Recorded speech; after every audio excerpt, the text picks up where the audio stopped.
भारत में तेज गर्मी का असर लगातार बढ़ रहा है।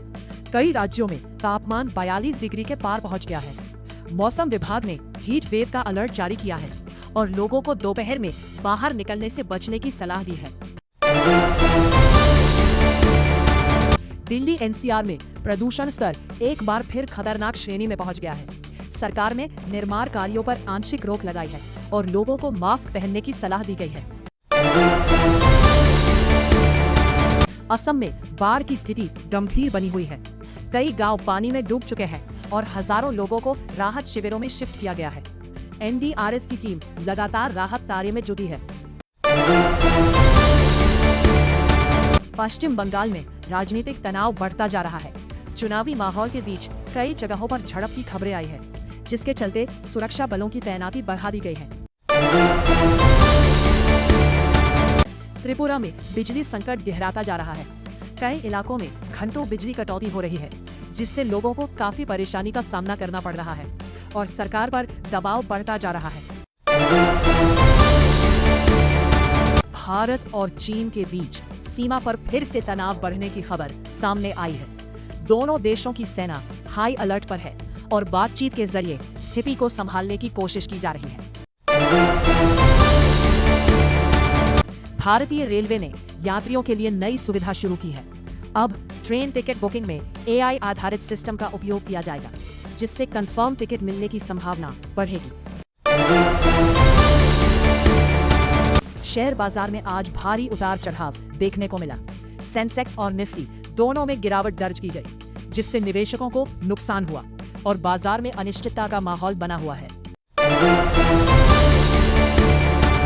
पेट्रोल और डीजल की कीमतों में एक बार फिर बढ़ोतरी हुई है। आम जनता पर इसका सीधा असर पड़ा है और महंगाई को लेकर लोगों में नाराजगी बढ़ती जा रही है। उत्तर प्रदेश में एक बड़ा सड़क हादसा हुआ है, जिसमें कई लोगों की जान चली गई। पुलिस और प्रशासन मौके पर पहुंचकर राहत और बचाव कार्य में जुटे हुए हैं।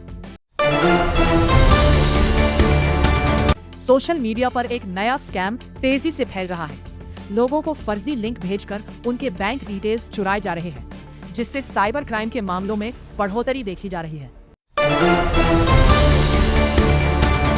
बॉलीवुड इंडस्ट्री में एक बड़े अभिनेता की नई फिल्म रिलीज होते ही विवादों में घिर गई है। कुछ समूहों ने फिल्म के कंटेंट पर आपत्ति जताई है और प्रदर्शन रोकने की मांग की है। आईपीएल में आज का मुकाबला बेहद रोमांचक रहा। आखिरी ओवर तक चले इस मैच में टीम ने शानदार जीत दर्ज की, जिससे पॉइंट्स टेबल में बड़ा बदलाव देखने को मिला है। भारत में इलेक्ट्रिक वाहनों की मांग तेजी से बढ़ रही है। सरकार की नई नीतियों और सब्सिडी के चलते लोग अब ईवी की ओर तेजी से रुख कर रहे हैं। शिक्षा क्षेत्र में बड़ा बदलाव किया गया है। नई शिक्षा नीति के तहत स्कूलों में डिजिटल लर्निंग को बढ़ावा दिया जा रहा है और छात्रों को नई तकनीक से जोड़ने की कोशिश हो रही है। कश्मीर में सुरक्षा बलों और आतंकियों के बीच मुठभेड़ हुई है। इस ऑपरेशन में 2 आतंकियों को मार गिराया गया है, जबकि इलाके में सर्च ऑपरेशन जारी है। अंतर्राष्ट्रीय स्तर पर तेल की कीमतों में बढ़ोतरी का असर भारत पर भी पड़ रहा है।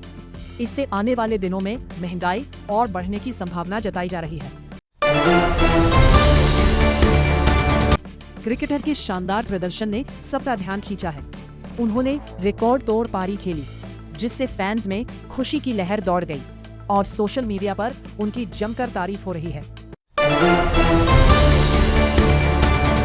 देश में साइबर सुरक्षा को लेकर सरकार ने नई गाइडलाइन जारी की है। लोगों को ऑनलाइन फ्रॉड से बचने के लिए जागरूक रहने की सलाह दी गई है। विश्व स्वास्थ्य संगठन ने नई बीमारी को लेकर चेतावनी जारी की है। विशेषज्ञों ने कहा है कि समय रहते सावधानी बरतना जरूरी है, ताकि इसके फैलाव को रोका जा सके।